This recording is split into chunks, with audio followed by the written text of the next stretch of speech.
Please hit like, share, and subscribe.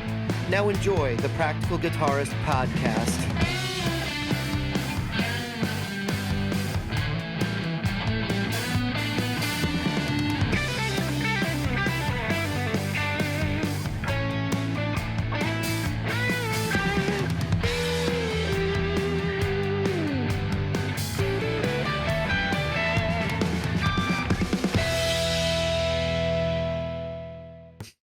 Good evening, Jim. Good evening, David. We're just flying by the seat of our pants this evening.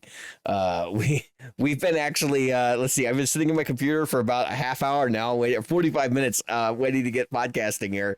We just had some technical difficulties. We're getting back into the swing of things. Things are broken.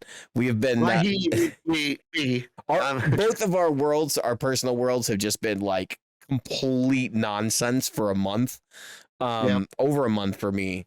And I'll just go, I can talk a little bit about mine. I don't think we need to talk about yours. Like that's between you and God, as far as I'm concerned.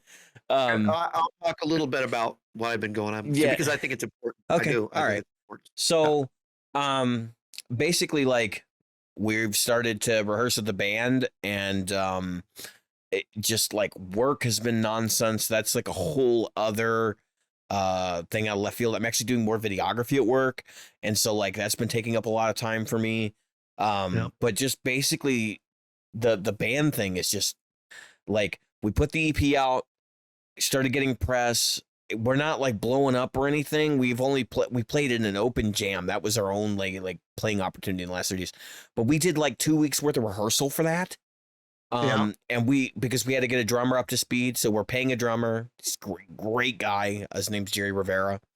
For anybody who's interested, like, you can look him up. He's worth the money. And I don't know if we actually did we talk about that playing stint on the show. I mean, I could say that for the gig report. All right, so we'll talk about that. And then actually, I have a show coming up that we're already starting to kick into gear to prepare for. I had to write new music for this gig. And because we don't have a full hour's worth of music yet, we're almost there now. We will be there probably in January, very easily, in fact, because I have like 2 other songs that I've already started working on, including the 2 that we're going to be playing at the show. So this show is actually going to be a live stream broadcast. So show listeners, if you're listening, I wanted to plug this at the beginning of the show. I will also plug it at the end of the show. But basically, we will be playing at 8:30 Central Time on the Bunker Live, which is a live broadcast channel on YouTube. So I will post details in the social media for the podcast. If you guys are interested, you can hop on. Guys and gals, let's be inclusive. You can all hop on and take a look and just see, what kind of nonsense I'm up to. But yeah, it's been super hectic. Last weekend I spent a day with show listener Jeff Biesiadecki, and we went to, and he actually show listener and former guest. We went to Chicago Music Exchange, and I'd actually like to share some thoughts on that in the show too, if we get the opportunity. I love that. I've never been there in person, and definitely if when I come out your way, I 101%. I'd rather, believe it or not, I'd rather go visit CME than Sweetwater, but we can talk about that later. Yeah, we'll talk. We are definitely, let's save that for segment 1. We'll talk about I'm gonna put that up as a reminder. We're gonna talk about what do we say? We said CME and what's happening there. Yep. Hopefully this will fit without me adjusting font sizes. Save. Yes, it did. Yay! Okay, cool. So Jim, you wanted to share some stuff about your hiatus, our hiatus? Yeah, the hiatus. So I want to talk about it because I think it's important. So my hiatus was due to some mental health issues. They weren't mine, but they also were someone that is close to me. And because that individual is close to me, I want to stress that he's turned a corner, and which is great. And now he's getting help, and I'm glad to hear that. obviously getting help and getting going to therapy and going through this and stuff. And I was going to take my wife on a cruise, but she didn't feel it was time to go out of the country. I agreed with her 100% because this person is close to both of us, and yeah, it was huge. But what I want to say is I want to say that counting on anyone but the individual to want to get help, whether it was the state and local authorities, law enforcement, you name it, we have a broken system. Yeah, we do. And getting mental health is harder than getting, because I was sick physically. Yeah. Getting mental health assistance is harder than getting illicit drugs. It is. And it's ridiculous. We need to really, and I'm going to get off my soapbox in 5 seconds. We need to help people with mental health issues, period. Yeah. We need to actually help and not just use it as some kind of soapbox for people to get elected to offices, regardless of what side they're on. Don't care. No, they need to be held responsible for Right. the People need to- ridiculousness of our situation in this country. Right. We hear all of these vote for me and I'll do this. And it's ridiculous as the kid who got up in the 4th grade and said, vote for me for class president and we'll have more pizza on, on the school menu. Yeah. It's just silly. There's no, that kid has no power to put pizza on the school menu. These are, we need to start holding people accountable to what they could, should, can do. And that's all I'm going to say. Okay. So I'm glad that you brought this up. This has been a topic on this show before, mental health. And I know that this is a guitar podcast and I don't want to get too deep into it, but I do want to comment because my own personal situation, I live in a house with 4 people who are all in therapy. We refer to ourselves as the loony bin. Now we do jokingly, refer, but Right. but everybody, so like everybody at some point needs somebody private to talk to or whatever about a situation or just to like understand their stress better and to go through life without that. I can't even imagine. And we live in a country where we can't even make sure that people have like basic medical care Sick needs. without and so this mental health thing, like this is a small pittance that I think that we could all push for. But for the purposes of like musicians, right? Health in general, you guys, like if you're a professional musician at like the C tier, you don't have benefits. Okay? Unless you're paying for them out of pocket. And even what the so like, everybody jokingly refers to Obamacare as like this, this nebulous thing, right? Like, oh, it's Obamacare, right? Whatever. I don't care what you call it, the Affordable Health Care Act, whatever. One of the things that it did do was it required insurance companies to provide a certain amount of mental health coverage. This created a drain on the country's resources in terms of like, for example, the place where I get my mental health coverage is actually difficult to get in and make an appointment. And if you're looking for somebody who's a psychiatrist, meaning somebody who can actually prescribe medication, it's even worse. It can take 30 to 90 days to get your first appointment. And if you're waiting on medication, that could really literally be the difference between life and death for you. That's right. As far as the government's concerned, as far as your local authorities are concerned, you're fucked, right? I'm not even going to sugarcoat it. That's what it is. And like I've had friends who've ended up in hospital, and ended up in in the emergency room having a mental health crisis, and like they got a guy that'll come in and talk to you, or a gal that'll come in and talk to you, or whatever, what have you. But did they actually provide you any care post your visit? Right. Not really. They tell you make an appointment, and then you're like, what the hell? it's just it's broken. Like when you're having one of those like total moments like that, you don't want to be told I need an appointment, you know, to follow up. Like this needs to be something where there's ongoing care regularly, almost immediately. And then as for the perspective of like the police and fire and all that stuff, they interact with people that have mental health issues all the time. And oftentimes it's just like, well, we don't deal with that. Let's leave. Like, and there are some, obviously that's a generalization, but like, this is serious stuff. This is more serious, in my opinion, than a lot of physical ailments. Because mental health, you know, can lead to violence, it can lead to self-harm, it can lead to, I mean, hurting others. I mean, it's just, and a lot of people, they see it on the news, they experience it through multimedia, but what they don't know is that every person that is out there that has mental issues is someone else, whether it's their mother, their father, their sister, their brother, their cousins, whatever.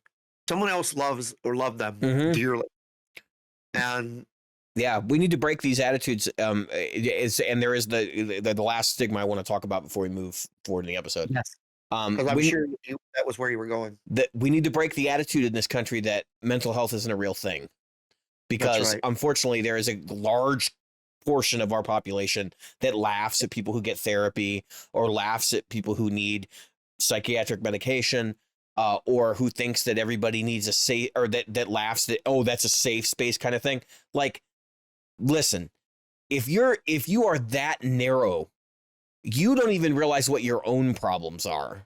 That's right. And you need it probably just as much as anybody else, if not more. And you might actually need it more because you're so narrow that you have no empathy for others. So that's all I'm saying. All right. Agreed. So let's talk about the CME trip I took. And, and I'm sure this can lead us into some other conversation in terms of companies I talk about. All that stuff too. So, for sure. So I went down there with Jeff. We went to CME, which is a great trip, by the way. Jeff's a great guy. We had a good time. It's Jeff's first trip there, right? So we get down there and we walk in the door, and oh my God. So I walk in, you know, and it's like, if you've ever been there, the layout is really simple. There's basically practice rooms in the center of the store. They're not practice rooms, they're demo rooms. They have like 4 of them. They have signs on the door that say, you know, 15 minutes, 20. I think it's limit yourself to 20 minutes. And it's supposed to be like you by yourself in the room, remove jackets, all that stuff. You know, the things they tell you if you're going to play a $10,000 guitar. Right. And so we were looking around, and I went over to the Strat wall, right? Because I'm looking and I'm like, everything here is either new or it's custom shop. I didn't see a single vintage guitar in that store for Strats. I saw a handful of vintage Gibson stuff, a handful. Maybe 4 guitars, 5 guitars. And we're talking the place that used to have like 20 or 30 1970s Les Pauls. You know what's funny that you mentioned that? I was talking to Thomas Blug on Facebook, and I said to him, you have all the nice Strats. There aren't any more left. Jim, we got to talk after this episode because you got a line with Thomas, and I want to find out about how I can get my hands on an Amp X. So I might have to, we might have to get on a group conversation or something. Reach out, because I am actively like evangelizing for the Amp One. I am literally, you know, I said no endorsements. I won't endorse it, but I will talk that product up like a motherfucker. I will be completely blissfully honest about my playing situation today, and we'll talk about it. So, but anyway, so I'm there, right, and I'm like looking around. And we're actually going to evangelize about the Amp One here because there's some stuff that happened there while I was like looking around. I'm looking in the practice rooms because I always do to see what amps are there to like check out, because you can get them to like pull any amp off the floor. And there's only really a handful of other amps. Their stock was pretty bare anyway, but they didn't have hardly shit for vintage, which they usually have a ton. So I was kind of like, what the hell is actually going on here? Anyway, so I'm looking around, and as I'm looking, I see Victory. And I'm like, I've been wanting to try Victory stuff for a while. Yeah. So I go into this practice room. I grab a PRS, which, by the way, they have a full stock selection of PRS now instead of like it used to be. And they had a lot of really high-end PRS stuff, like 10 top Wood Library shit, like out the wazoo, right? And the Wood Library stuff they had was freaking amazing. Love it. But I grabbed a CE. It was a natural CE, and I took it in the practice room. And I sat down with it, strummed a couple chords. I was like, hey, actually, it's a little high, but the guitar is pretty cool. Plugged into a Victory V40, which is the Duchess, right? The Duchess. And was kind of like mesmerized by how good that amp actually sounded. I would characterize Victory, because I don't know where, I think Victory's not made in the UK. I think it's made in like Vietnam or something, like Marshall. Right. Vietnam, China, whatever, one of those countries. And I gotta say, they build a really freaking good amp. And I don't know how reliable they are, but in terms of tone, I mean, I was sitting in a room with stuff like deluxe reverbs and stuff, and it was like everybody's good as those. In fact, everything in that room was like deluxe style, I think. I want to say there might have even been a Fillmore in there. And I liked the guitar. I liked the amp. I think that I didn't have the C. I had the Silver Sky one in there. And then I got some pedals out of the case. So I got they handed me the new Greer delay. I forget what it's called. It's an analog delay. It's not Greer. It's Mad Professor, I think, or somebody like that. Their new delay. I didn't like it much, but I also got to check out the Bell Epoch, because if you heard me on the show before, like I've been interested in the Bell Epoch for a while. Really, really liked that. It was like 360. So your Victory amps are built in the UK. Are they really? All the whole line. Built in For that price, that's pretty freaking amazing. I know, that's what I was saying. That says to me the boards are coming from somewhere else, but the tubes and all the handiwork is probably done in the UK. But that said, they were nice. And so I went into another practice room. This is with the CE. Still with a Silver Sky, I think. I went into one that had the Tone Master Super Reverb. And I shit all over the Tone Master stuff, and I'm like, these are dumb amps, and they don't make sense to me because they're still solid, they're still digital solid state things. I gotta be honest, with the Bell Epoch into that Super Reverb, I was like, sign me up. I was like, I couldn't have honestly told you whether it was a Tube Super Reverb or a Tone Master. Now maybe in 5 years we're all gonna be laughing about that, be like, how stupid. Like you could totally have told, maybe, I don't know, but I can tell you in that moment I did not. And this is a time capsule for the future, so you guys can all make fun of me in 5 years. But so I checked out the Tone Master Super Reverb. We were actually out on the floor and we saw Tone Master Deluxe. We saw the Twin, right? And I lifted it and it was lighter than my Fillmore.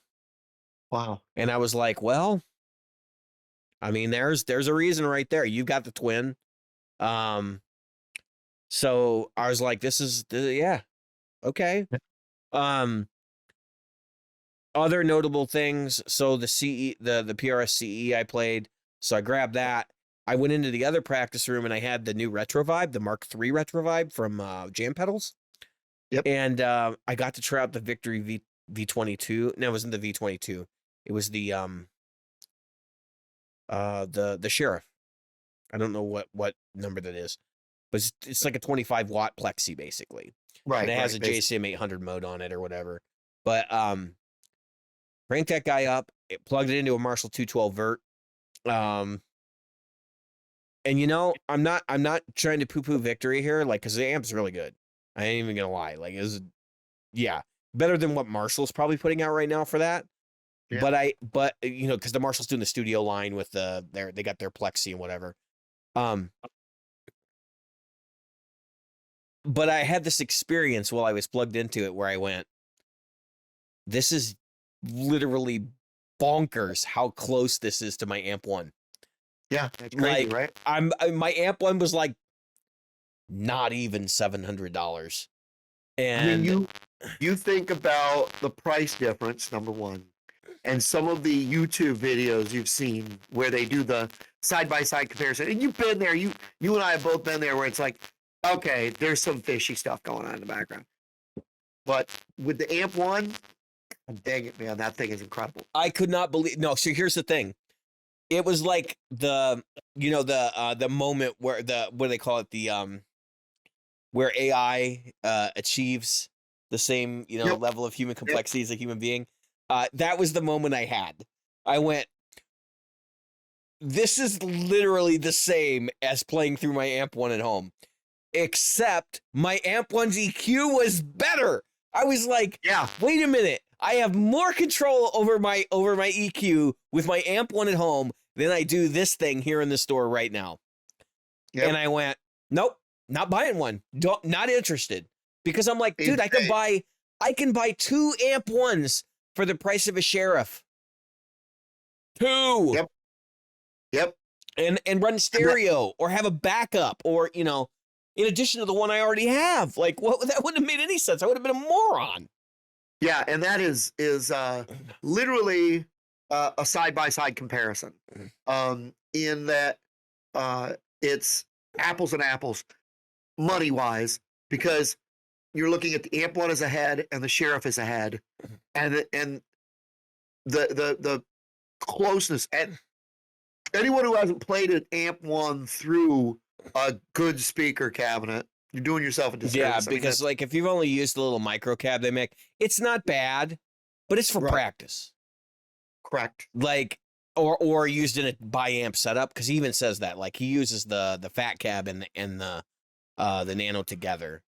And he actually angles them differently, so there's some phase cancellation going on. Like he has this whole like setup for how he does it. I'll be honest with you, that Vert 212, that's one of the worst cabs I've ever heard. I know there are people that probably really like them, but they don't have any high-end frequency content. And that was made worse by the fact that we were sitting in these rooms that are basically acoustically dead. Well, they're supposed to be. But right, because they're supposed to just be like, this is what the amp sounds like. That's right. But I know, like, from playing Friedman cabs, they do a way better Marshall cab than Marshall does right now. And I think some of it, I have no idea what speakers were in that. I had to assume it was greenbacks. It wasn't V30s, I can tell you that. And I'll be honest with you, like, I think Marshall's biggest thing right now is that they are speccing bad speakers from Celestion. Because, you know, every manufacturer at one point in time got their special version of whatever special Celestion they were getting. So when you get a V30, and I speculate on this because I don't have any actual knowledge of this going on today, but I have heard that each manufacturer gets to spec their own V30 that goes into their cabs, which means they get like a template and then they can make modifications to the template, and Celestion will still brand it a V30. Right. And you can put it in your amp. In fact, that goes so far as to say that even the British-made Mesa V30s, they're not warehoused. They don't have like 1 million of them sitting there. It was sold out long ago. They have spec'd a British V30, and actually it even has different power handling than the conventional V30. It has an 85 watt power handling over the 75 watt of the normal V30. So I think when you're playing Marshall cabs, I think you're getting like the cheapest version of whatever speaker that's in it. Because Marshall has a tendency to do that kind of thing now. I was not impressed. And I've played a lot of Marshall cabs in my time. I you know, look, the 1960A is a classic cabinet. If you want one, get one from the 90s. Don't buy, you know, and try to get one with greenbacks in it. Don't buy one with T75s or V30s if you're going to get V30s, you better know which ones you've got. Because they're all vastly different. And if you don't believe me, you could go watch Glenn Fricker's shootout of V30s, because he's got like 5 different ones now, and they all sound completely fucking different, even in the same cabinet. So, and by the way, I've met Glenn. Yeah, I've mentioned this on the show before. Glenn's a good dude. I know his persona is a little out there for some people, but when he says he's tested them this way, he's tested them this way. He's not bullshitting on that. And I don't really see any fallibility in this particular instance, because we've all played V30s and been like, oh, that cab sounds like ass. Jim, you had a V30 in your original DSL, and that you had a second DSL with the V30 and they were totally different, weren't they? Matter of fact, I've had 3 DSLs, one with a V30 on it, and You are absolutely correct. Your current one has a V-type, right? Yep. V-type's a good Yep. speaker too, which I know a Yep. lot of people shit on, but V-type I like quite a bit. Yeah. So anyway, But I pushed this one. You got to remember, a lot of people have played their amplifiers, and this is something both of us should talk to. They played their amplifiers, but never pushed them like for any real length of time. yeah. Like it's like when you got your car up to 130 once, or 100 miles an hour. Most people once. It'll do experience 130. Yeah, the first day you You've bought never it. driven 130 miles an hour in a stock like street car that isn't made for racing. It's more like mom and dad taking kids to soccer. It's a bit like driving flying a plane, but pointing the nose directly at the ground. Yeah, you learn that you don't need ice to slide around just going straight. I mean, unless your tires and your stuff. But my point is in that physics of it is I have pushed this amp like hard. Yeah. I mean, hard enough that I have to put ears on sometimes, but I do it because number one, it needs to get that cycled up. And number two, and more importantly, that sound, a lot of us like love Hendrix's sound and Vi's sound. That's what it comes from, being loud. Bonamassa. Get used to name it. I don't care if you like Keith Urban and Brad Paisley or Iron Maiden or Ghost. Those guys aren't playing softly. No. They're not playing through. Well, Ghost is playing through the Axe effects. They play through. Yeah. I love Ghost. I think they're great.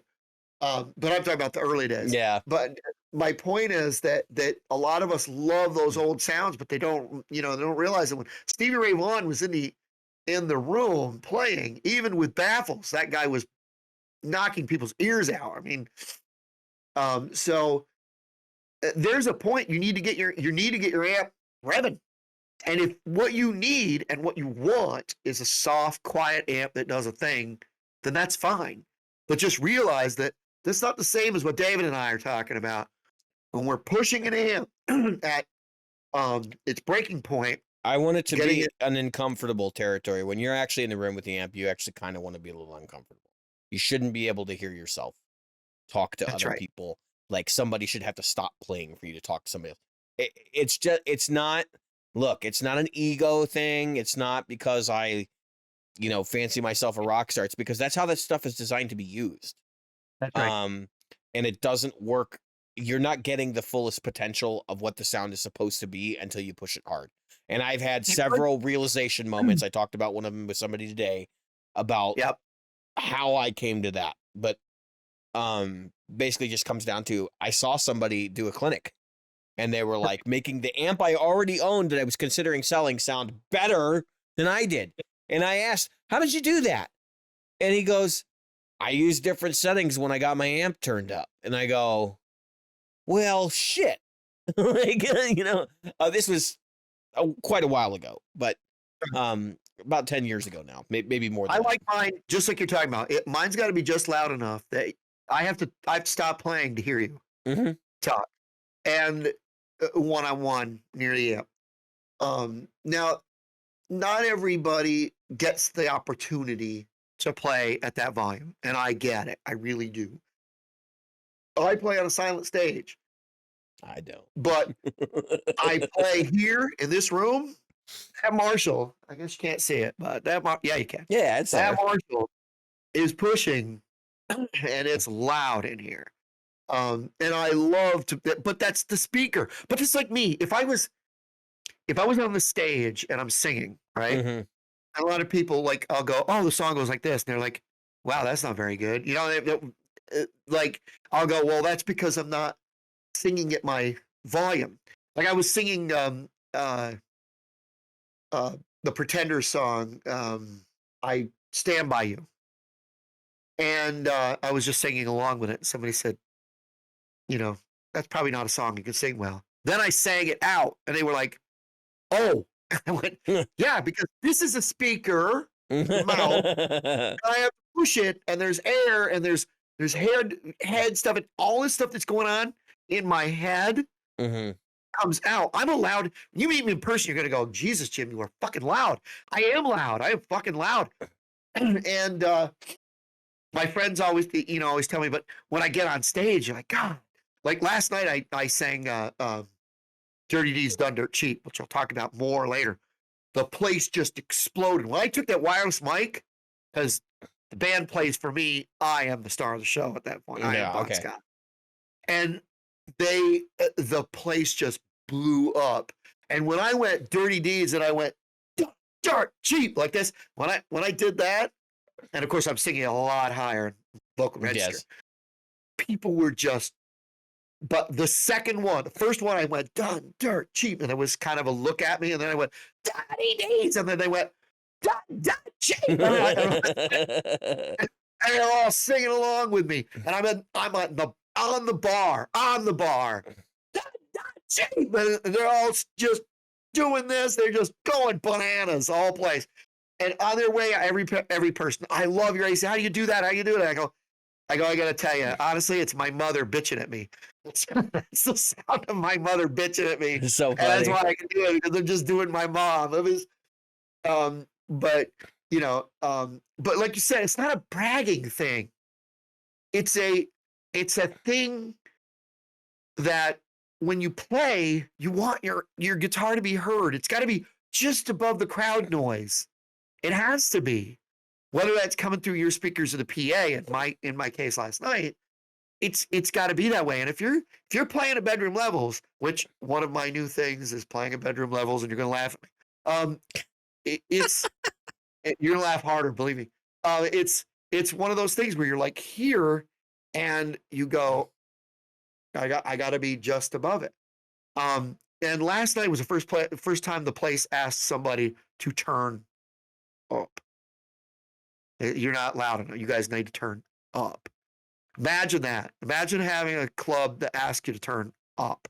It was just amazing. But anyway, we'll get to more of that in the gig report. My point is, you have to be heard, and your tone has to be heard, and all those things. You and I were talking about Eric Johnson. And that's a guy who does not play bedroom levels out. He plays bedroom levels sometimes. Yeah, I mean, he's been known to use the Fender G deck, but no one ever sees him play a Fender G deck. You know what I mean? Like, hey, exactly. Yeah, it's behind closed doors in his dressing room, but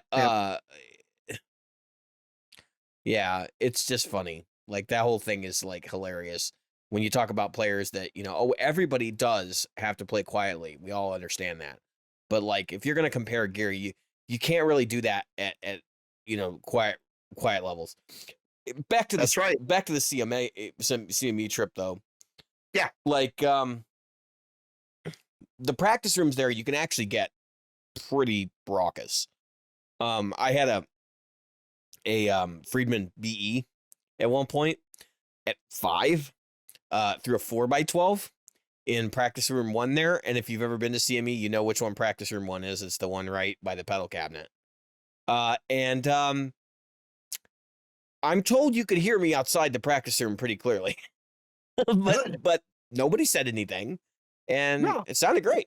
I did not buy one, but hey, yeah, who wants to buy a $4,000 Marshall JCB 800 clone? Anyway, so here's the things I wanted to report. Other things I wanted to report for you. We played. Jeff and I both played Acoustasonics. Played a Jazzmaster. Jazzmaster is slightly better than the other guitars. Still sounds like ass acoustically. I think, I don't know, and I don't like the fact that it's sort of an electric guitar, but it doesn't have an unwound G. But I understand the use case now, like, better, I guess, than I did when I first played one years ago. We also looked at their used stuff. They had some cool stuff in use. They had the Titobor model Yamaha. Titobor. Yeah.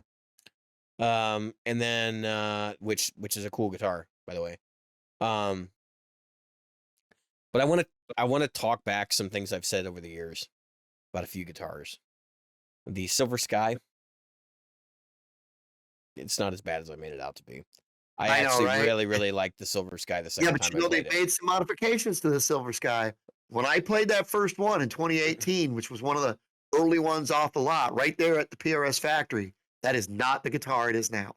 It's There have still a been 7.5-inch radius, that's the only 7.25 or whatever. But it Uh, and I hated it initially, but I think the guitar I played initially, I think the nut was cut differently.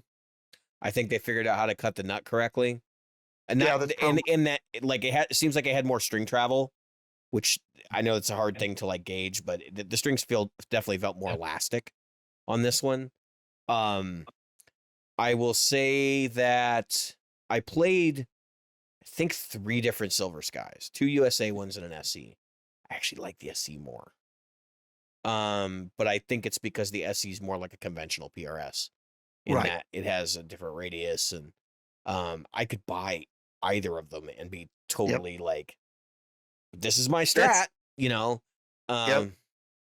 Well, we're going to talk more about PRS, right? Oh yeah, Are we we're getting to that well, PRS yeah. experience? So that was the end of the thing, the end of the segments here. Let me change our segment indicator because we're on 2.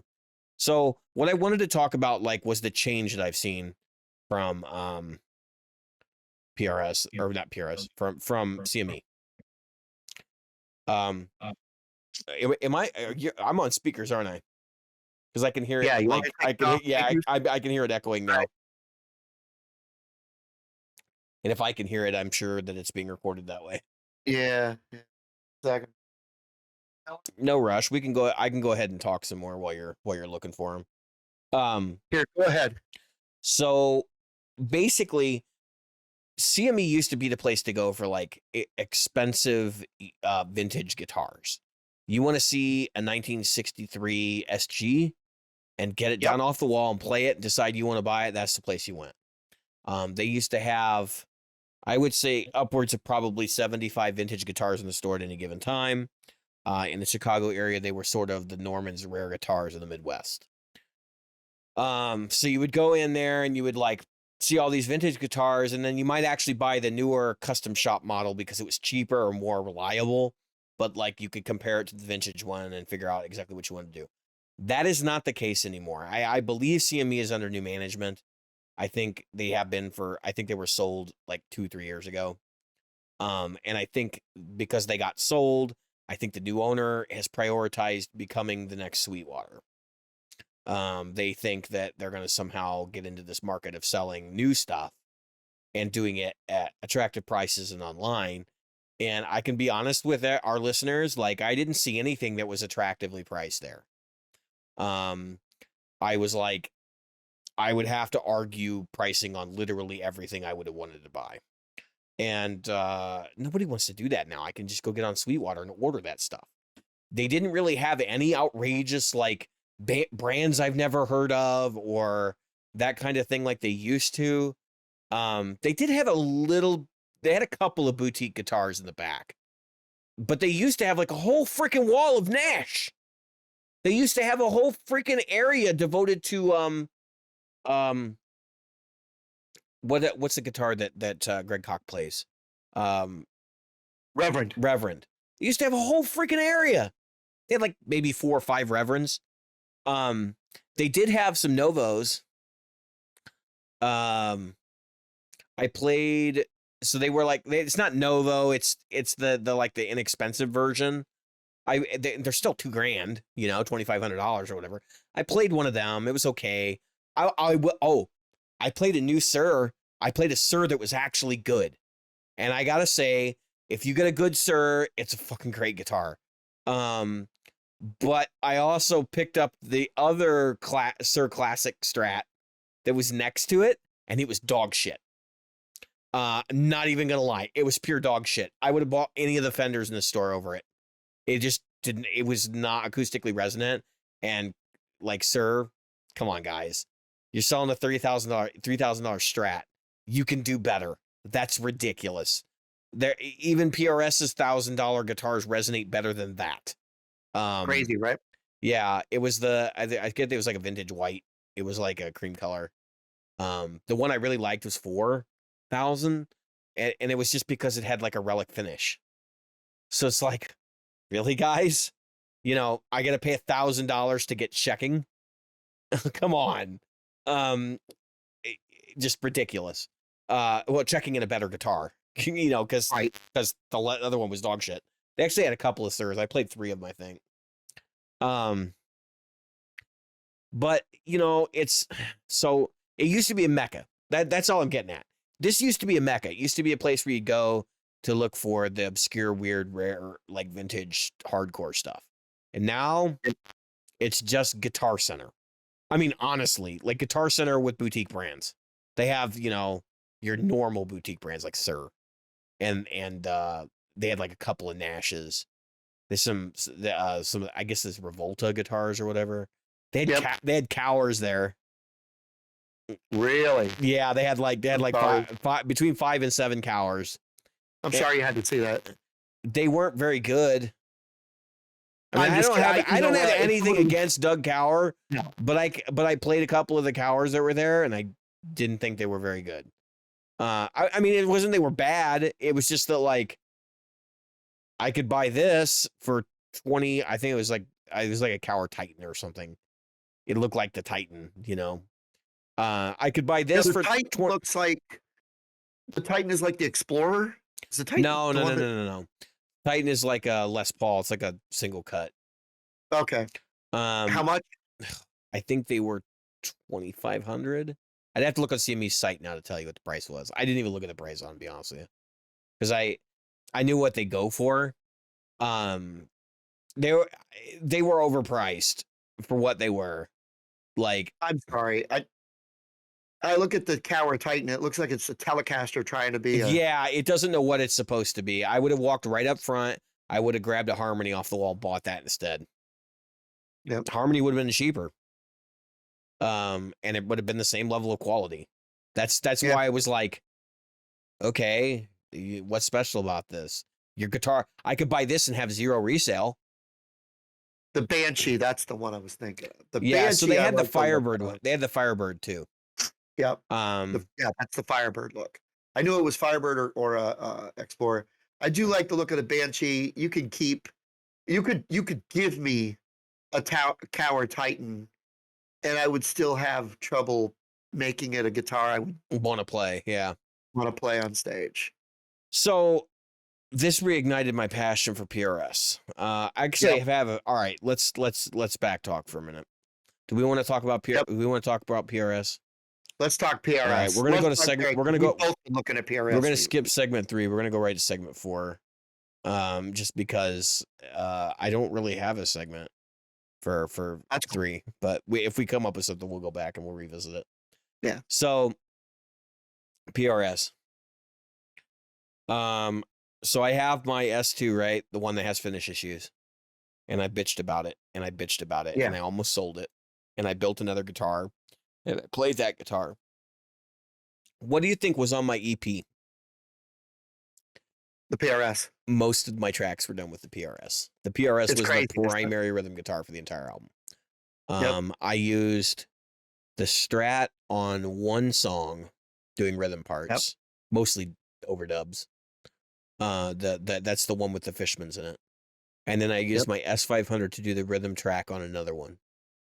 And it was just because that specific track had always been written with that kind of sound in mind. So this has led me down the road of realizing that even though my PRS has finish issues, it really is kind of the perfect guitar for me. And it's as you know, embarrassing as it is to admit, like I almost sold a guitar that I shouldn't have. But also over what is really a silly issue, and we're gonna get into that too, because guitars are a tool, and I've said this on the show since I kind of got talked out of selling it. But like, I honestly don't care if this guitar looks like shit. If I wear this guitar to within an inch of its life, it's fine. In fact, I was laughing because I gave it to somebody to play today, and I was like sitting there. I was with Mike Mara today, show listener. His guitar is featured in the left-hand side here. I was chilling at his place, and I handed him my PRS, and I was like, he could bang it into the mic stand. He could drop it on the floor. Like, these are the things that are going in, these are the intrusive thoughts in my head. And I'm like, Oh, fuck it. Who cares? Like, if he does Yep. catastrophic damage, it's insured. And Yep. if it's not, then like it's no big deal. And quite frankly, I had pretty much resigned myself to sometime next year. I'm gonna get another PRS, but I'm gonna buy a CE this time. I'm not gonna buy an S2. Right. I don't think the S2s are bad guitars. If I'm gonna buy another one, I might as well go a little bit bigger. I actually don't want a custom. I think $4,200 for a custom is crazy. Yeah, you and I have been looking at PRSs, and I was looking at DGT. Yeah. Okay. David Grissom. And so, first of all, they're supposed to release an SE David Grissom, Yeah. I've heard that. probably next year, I would suspect next year. March, April. Yeah, I'm saving some money for that. So anyway, I'm interested in hearing the SE, even if I just return it, or it's Well, the current David Grissom is what? $5,000. okay. So the cheapest one I could find, which is not a 10 top and with moon inlays, Oh God. is $4,350. Who buys a PRS with moon inlays? Come on. I know, that's what I said. Is that Paul giving me the moon? I don't know. I just know that. Let me see. DGT. I see it. I know 4,000 PRS DGT electric guitar aquamarine moon inlays for Yep. 4,000 that even. moon inlays, and it was like, really? So it's 3,700 out the door. Because you know as Yep. well as I do that if you talk, you can get a deal. Right. I could probably get it for less than $4,000. But the point is, here's a used one at CME, $27.95. I wanted the gold top. So look at the gold top. Yeah. And that's for like 4,500, right? Yeah. So realistically, I'm closing in on $5,000 at a 10 top, or probably 43, 44 to get out the door in the gold one, right? Let me ask Maybe. you, what is the DGT giving you that you can't get out of a standard Well, that's the thing. So, McCarty? but exactly. And I'd like to get a McCarty. That's what I was like, okay, so what about the McCarty? So I looked at the McCarty, and the McCartys are nice, and the S2 McCartys are nice, but the jump, and this is what you and I were talking about. So I'm just going apples and apples. The jump of the PRS SE, we were both talking about it. I got it right here. The PRS SE Silver Sky and the Silver Sky is nearly a $2,000 difference. Yeah. You're talking like $1,800, maybe 16 or 15 if you got a good relationship with a dealer out the door. It's a little over $1,000 because so you go from what, an $800 guitar to a $2,200 or $2,400. I think it's $2,400 for Silver Sky. No, look at them now. They're $2,700 and something. Did they go up that That's much? what I thought too. I was like, oh, I can. And then I looked at him. I'm like, you've got to be kidding me. The price jump is incredible. 26.49. Yeah. Yeah, almost $2,700. You can still So- get a cut. They still do some models for $23.84. Yeah, they're demos. But see, that's the thing. Okay. If they're selling a demo for $23.84, you can get a new one for that too. That's right. So, all right, that's what I was saying. $1,500 difference out the door. Yeah, If you got a good between relationship $1,500 and with a $2,000 guy. bucks. I got you. And so I got my how much is the Silver Sky SE now? It's still $849. It's $845? $849. Okay. So 8.5. You can get a Silver Sky for about $800, $750. If you have a good relationship with your person, which you should. I've got Drake at Sweetwater, and Robert at I would expect Center. 20% off. That's what I would Yeah. expect. a good relationship's going to get you anywhere between 15 and 20% off, depending on your Well, Your negotiation skills. we'll talk about 20% off why I say that number in a minute. Right. So my point is that jump, and when I looked at a McCarty, which I'm still on the fence of, a nice McCarty, not even a 10 top, a non-10 top McCarty is over $4,000. Mhm. And And even with a relationship, a good relationship, I'm $4,000, give or take, with tax out the door. And yet, I could get a S2 McCarty for under $2,000 out the door. And so I'm still got that, let's call it that $1,500 to $2,000 price difference, you know, and they don't make an S2 McCarty, I mean, an SE McCarty, so I can't even speak. Oh, I to thought that. they were. I thought they did for like a year. Yeah, they haven't done it for. I wish they would. I wish there's two of them they'd make. The CE. I wish they'd make a CE in the SE line. No, Well, that's never gonna happen. They're doing the Silver Sky. Yeah, It's the totally only bolt- totally different neck joint though. And Yeah, and I that's know. and that's the reason why they probably will never end up doing that in SC, because the neck joint for the CE like is a very specific, and the body wood has to be selected properly, and it's it's a whole thing. So that's why I doubt it.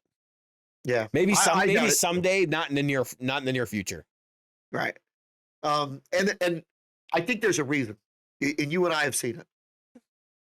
In the PRS guitars, the SEs are so, we've said this before, I think, so well made that it's just it's almost a religious experience to pick up an SE and go, you are kidding me, this is a great guitar. And the S2 line is and so you're kind of between the SE line and the core models. And the S2 is almost like, okay, you got to have a made in America stamp. Here you go. And we're still making it like an SE. Yeah, I can comment on that further. I mean, go ahead. So I have an S2, and the pickups, they're Korean pickups. They're the same, 8515 Korean, whatever make pickups. The bridge is the Korean bridge. So basically the hardware on the guitar, I think even the electronics is Korean. Yeah. Right. It's the same stuff that they put in it's Korean or Indonesian, or where I think they're in Indonesia now. Indonesia. So it's the same hardware that they use in the Indonesian guitars. But the thing is, Paul is not a moron. Paul knows that the Indonesian stuff is good. And he knows that he can get away selling a USA guitar with Indonesian parts that's just as good as its American counterpart, save for like a couple of features. The difference is when you move up to the USA stuff is the brass bridge. You get the brass saddles on the bridge with the nicer cast bridge, right? You get I think even the bridge block is made out of a different material. The pickups are American made 8515s. So they're not 8515S anymore. They're 8515. And the dumb part is the 8515s are basically identical. That's the thing that gets me. That's the thing that gets me, is that there are, and I've talked to jackasses who will tell you that American PRS pickups are superior. Maybe 15 years ago, maybe 10 years ago, but not even 5 years ago where that was true. And so it brings me to this point. PRS is actually competing with the garbage they put out 15 years ago. That's right. Which is, in a sense, because that slandered their reputation for being able to put out a good import guitar. Even though their import guitars 10 years ago were state of the art, they were still better than everybody else. They have a reputation for being that. And these guitars are so close to the S2s. The S2s don't fucking make sense. Nope, they don't. They actually don't. And as an S2 owner, S2s don't make sense. That said, I would buy an SE and gig that damn thing. And I would gig it hard because, for one thing, it's got a urethane finish, so it's going to hold up better, right? It's going to, depending on how you feel about your guitars holding up, but it's impervious to water pretty much. Right. You've got the same pickups you're going to get at an S2, the same hardware you're going to get at an S2. It's going to be quality tested in the same place where they actually build the fucking S2s. Literally. So, yeah, it's literally like, by the same people. I don't understand why you would want to spend the extra $1,000 to get an S2. That's why I'm like, I feel dumb. I feel like I was dumb because I didn't know that. And I wanted the nicer top, right? So, and the S2 or the SE 35th anniversaries went fast. So I ended up with an S2 35th anniversary. But that said, the custom, when you get into that jump in quality from S2 to custom, even I think that's a pittance too, to be honest with you. What are you getting there? You get the American made same pickup. You get you get the brass bridge. That's like $150 or $200 upgrade. You do get the violin carve. So that's literally, you're paying for wood shavings. If you go from an S2 custom 24 to a core model custom 24, the difference in price is fucking staggering. You end up with a guitar that's literally $4,200 new, versus a guitar. What is a custom 24 standard going SE? for? No, just S2. Oh, yeah, S2 is like $1,900. Yeah, it's like $1,900 versus $4,200. You know, it just doesn't make sense to me to do that. That said, I think they're now doing the 2408, which is literally the 35th anniversary edition guitar.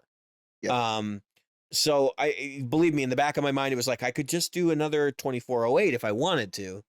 But like for me to go right now, so like let's take my S2, what it is, for me to take it to basically being everything but the violin curve, it's like $400. It's peanuts. It's not even worth writing home about. In terms of like going to a $4,200 guitar versus, so that's why I'm like, if you can live without the violin carve, and actually I would even go so far as to say I think the SEs have the violin carve. No, they don't. No, they don't. It's not the same violin carve. No. Hold them up next to each other. It's the same. You're right. Yeah, you're it's right. totally different. Like I have, and you're right. I'm just saying there is a violin. There isn't a great violin carve. There is a violin carve. Barely. Which I want to It's get more to like a bevel. Guitars. And that's why I looked at it. I was like, what violin carve? This is a fucking bevel. Yeah, it's not. There's no like chamfering at all. It's almost straight. So it's not really a violin carve.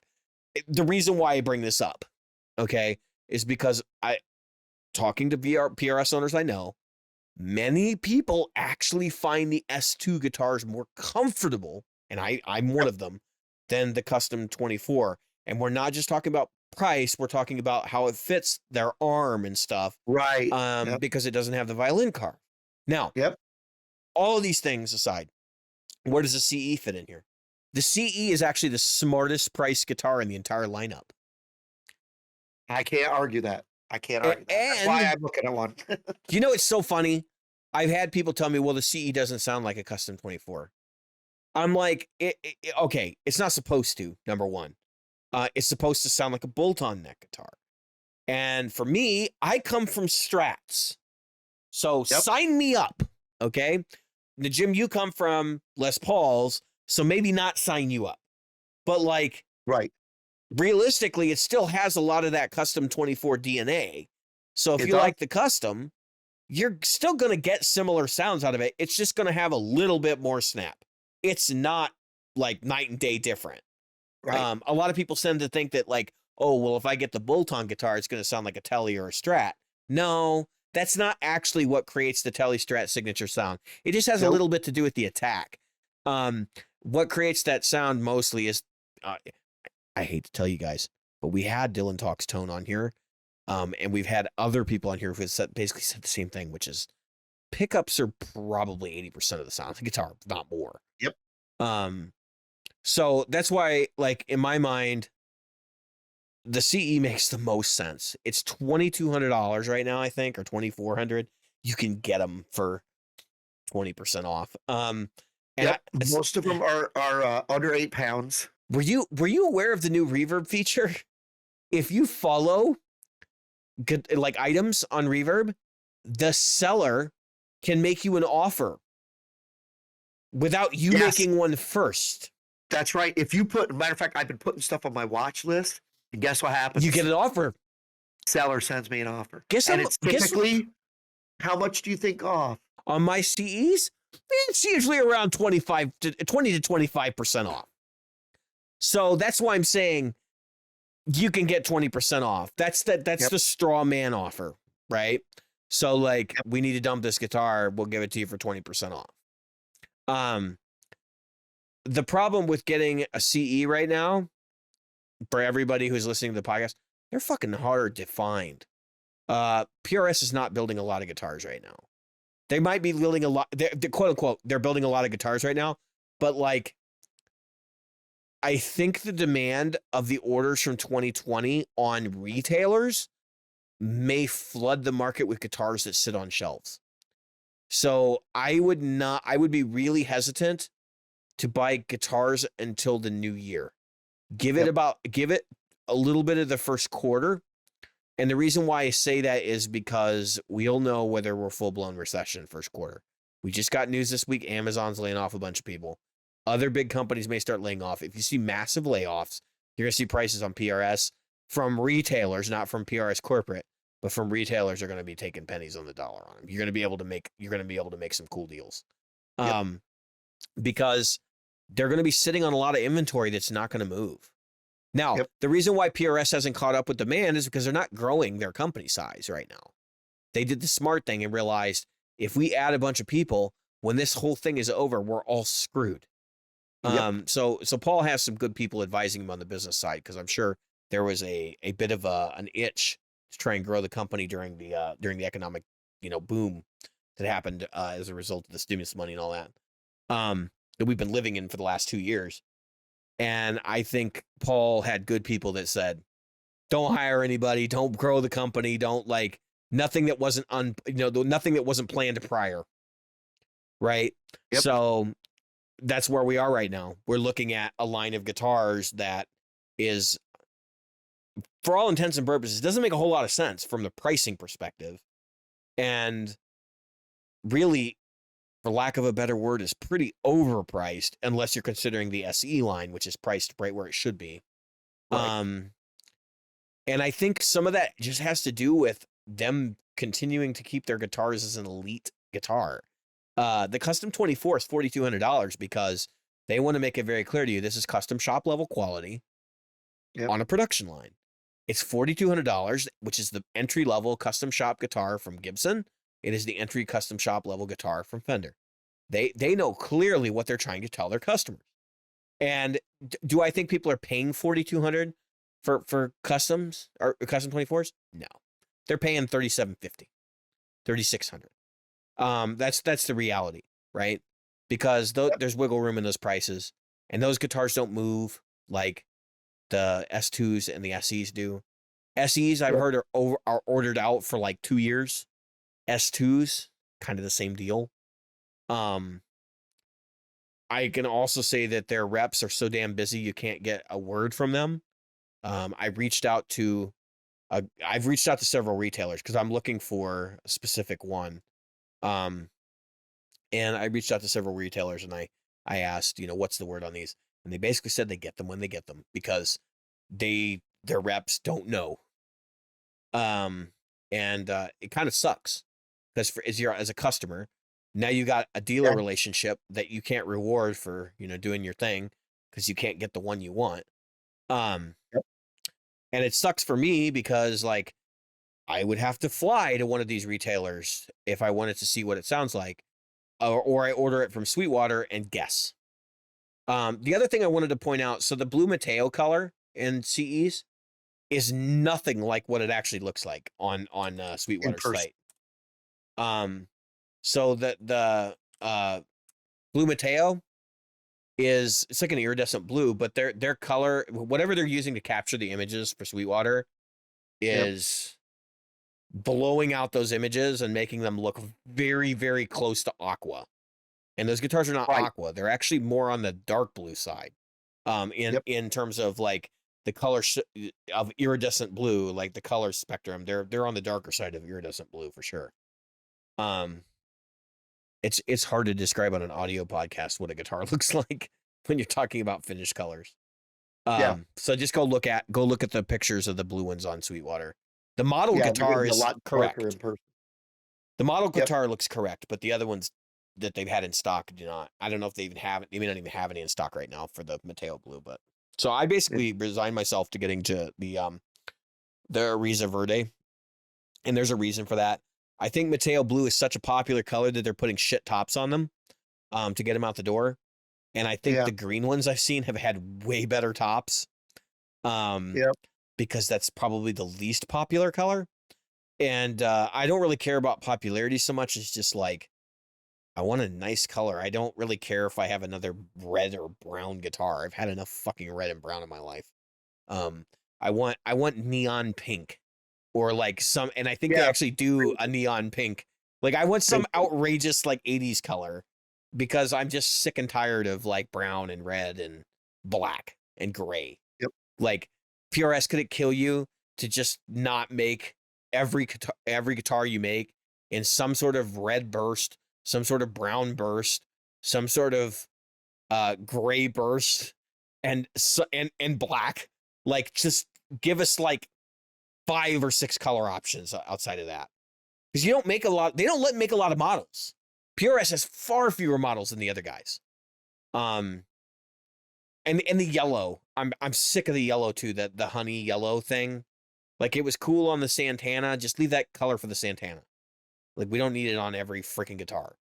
I know they price things based on what people are buying, so this is me bitching. I was looking because I've always wanted a Santana, like the real Santana, not the SE.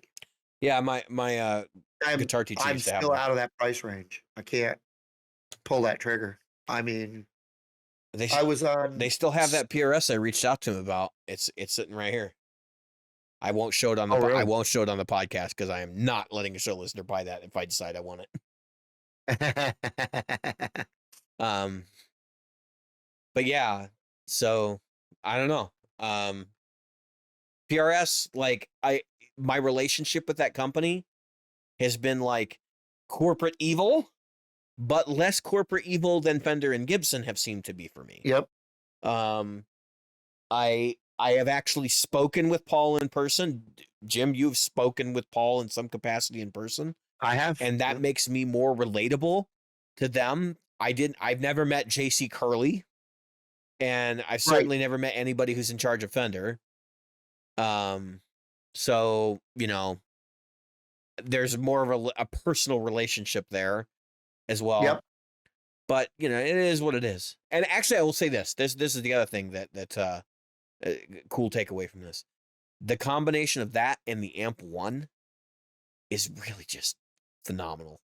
And I joked that I was talking about putting Fishmans in my S2. I'll never put Fishmans in my S2. That would be the dumbest thing I could do.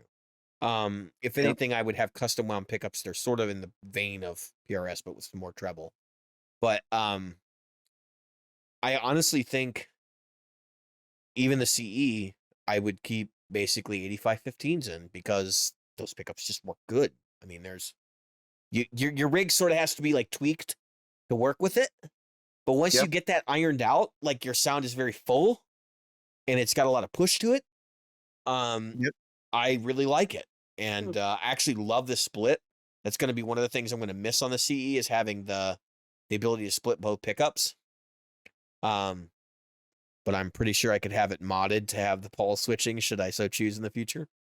I would hate to drill holes in a $2,000 guitar, but stranger things have been done, and I have a shop that can do it. I've done it. So, but that said, thinking about doing it now. Yeah. Dude, all right, for the purpose of the audience, like the reason why we're talking about the CE over any of the other guitars as being the guitar to buy is because it's the value of the line. You're getting a guitar that's basically made in the core facility with all of the core accoutrements, right? It's got with a carved top with a bolt neck. Yep. And yet, and it's funny because it is a bolt neck, and yet that could the beauty of a CE, and if you haven't touched one, felt one, played one, experienced it, because I have, you have, in person, I've owned it. I gotta be honest with you, that's one of the guitars that got away. Because when I bought mine, I paid $1,600, brand new. Yep. You're gonna pay through the nose this time around, and you better not let that thing go either. No, you might as well just hang on to it. $1,000 difference, but that's still, well, not $1,000, but about $800 difference probably out the door. But the beauty of that guitar is the beauty of that guitar. I mean, that thing is just amazing. Yeah, Um, so I will say this. I played a bunch of S2s before, and I've never had one that resonates like the one I own. So I do think Yep. they are different. They're all sort of like slightly different. Yep. But that said, like none of them have ever been bad guitars. Right. Like a bad PRS is like still better than the worst or than the best Fender in a lot of That- cases. Um, I- Can we talk about Fender for a minute? yeah, sure. So obviously we're a podcast. We follow other podcasters and we follow other channels. Yep. The one thing that I've seen, and this is Fender, like Fender fanboy channels that are slamming Fender hard, and I'll throw two of them under the bus in that they're doing the right thing because they're fanboys. And as a fanboy of Gibson, I call out Gibson when I see it.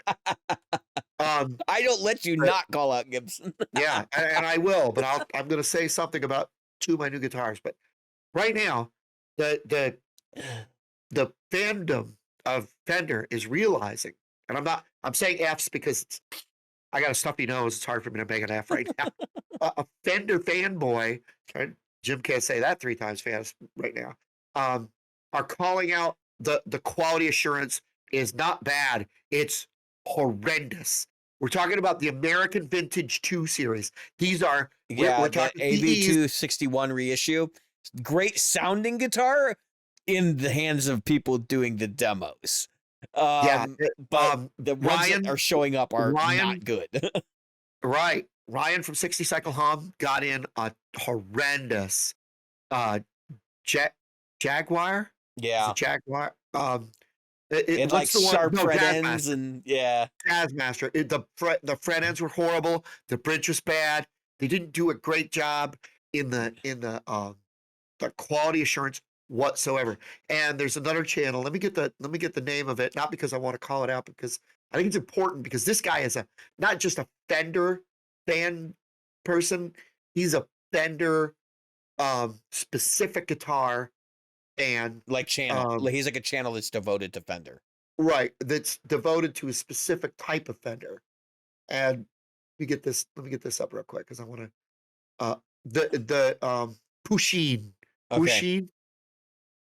And I love his channel because he's so honest, so dead honest. And he got the Fender American Vintage 2, 1966. And the stuff he pointed out for a $2,600, right? Am I right? Because I don't want to say the wrong thing. Yeah, that sounds about right. They're up there, like between $2,200 and $2,600. Yeah, I want to say they're in the $2,500 to $2,600 range, but I could be wrong. Point is, that 2,400 for the Jazzmasters. 24. Okay, Yeah. and he said for $2,400, this is horrible, and I'm only conjecturing. I'm going outside of what he did. I'm conjecting that when Fender did their layoffs and then went, whoops, laid off too many people, bring some people back. They're not You mean getting Twitter? No, Fender. Okay, never mind. Oh yeah, Twitter. Yeah. The level of people they're getting back. It's not. No, it's the Fair. entry level people that like are seeing a possible future there. Because they're not going to hire back people who are making a ton of money. They just can't. Yep. Yeah, it's It's too bad. that could be a big part of it. I don't know what's causing it. I'm not gonna pretend, but yeah, I did That's pick not up my I best. did pick up a 60 that one of the RI guitars when I was at Suiwa or when I was at CME. A lot of them were still on order, so like Yeah. I don't know, they just hadn't come in. Or I don't remember which one I picked up, but it had a tag on it that said AVI or whatever, and I was like, felt okay, but I was like, it doesn't really feel any worse or any better than any other, Right. Strat that was hanging there, other guitar that was hanging around it. So it was like, okay. I don't, so like, I never really, so the whole quality control thing on Fender is hilarious to me because people that get uppity about like the finish and stuff, it's like, dude, it's a fucking Fender. Like, it was literally painted with car paint. Okay. This Yeah. guitar is not going to be made to like the standard of, something that's like set neck, because you have to get that right. You can't change it. So I always laugh because I'm like, I don't think their quality spec by its nature can be as high as any other company. Right. But I will say this, like, when vendors work, they work really well. Yeah. Oh yeah. Yeah. Don't get me wrong. I would love to have one of those 61 reissues if it was if it was a good one, because the Yep. pickups in those things sound so damn good. But right now we are at a marketplace where if you're going to buy a Fender reissue, one of the vintage and so on and so forth, get your hands on a few of them. Yeah, try and Because don't just buy one unseen. and look, don't fall in love with the first one just because it's the first one you got your hands on.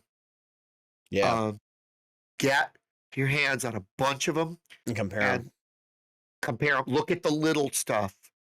I mean, the stuff that Pusheen pointed out, I probably wouldn't have seen right away in a guitar store. But I'll tell you, because I'm not a big Fender fanboy, he would have seen them right away. He would have seen all of these things right away. They're shipping the wrong whammy bar with a lot of them. That's how bad it's going.